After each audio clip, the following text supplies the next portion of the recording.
Mugamba mutya abali ku channel yaffe eyitibwa Kyayiti YouTube channel yaffe kyembasaba mugende mu maaso n'ogyegattako. Olwaleero waliwo munnaffe yambuuza ku ddagala eryo eriyitibwa muleke. Wambuuzizza nti eddagala eryo lye bayita erya muleke sobola okubeera nga ndifumbako lyokka ne mbeera nga ndinywako? Ky'ekibuuzo kye wambuuzizza. Eddagala eryo erya muleke ekituufu osobola oddifumba n'obeera ng'olinywako, tewali buzibu. Naye eddagala lino obudde bw'olina okubeera ng'olinyweramu kikulu nnyo otandike olunaku ng'omaze okulinywa. Okugeza osobola okukeera ku makya n'obeera ng'onywa bulungi ka caayi oba ekyenkya. Ekyenkya ekyo w'okimala beera ng'ofumba ku ddagala eryo erya muleke.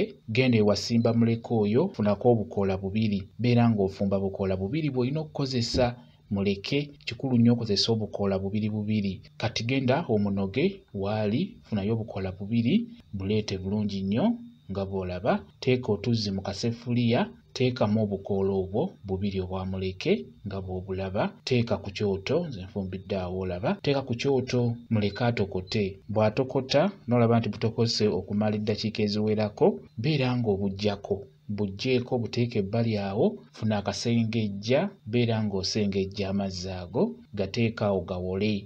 Kati bw'omaliriza okunywa caayi, sembyayo amazzi ago g'ofumbiddemu eddagala lye bayita erya muleke.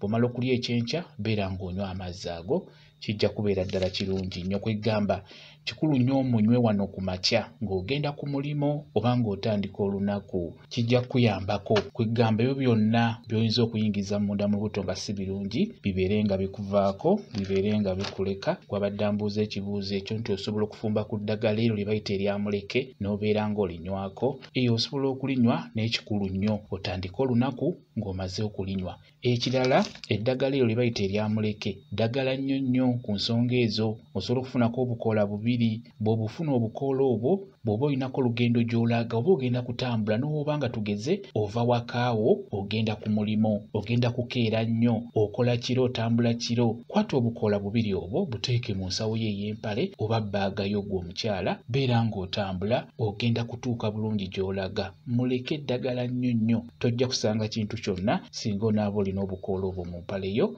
oba mu nsawo yo. Ekirala, eddagala lino erya muleke mwetegereze bulungi. Muleke gw'olina okukozesa y'oyo nga bw'olaba ng'afaanana bw'atyo, okuggyako n'ekisembayo. Eddagala eryo erya muleke ddungi nnyo, kikulu nnyo obeere ng'olisimbako ewaka.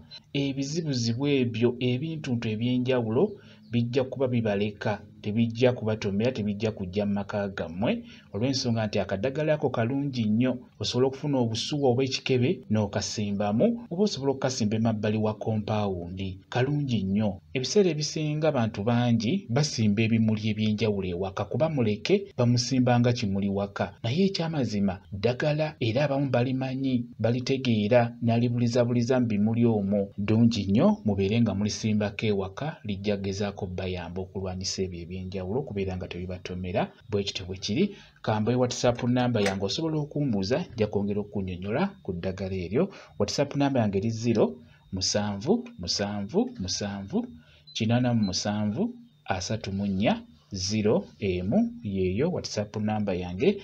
Mwebale kubeera ku channel yaffe eyitibwa Kyayiti YouTube channel yaffe. Kyembasaba mugende mu maaso n'ogyegattako, mubeere bulungi, mweraba.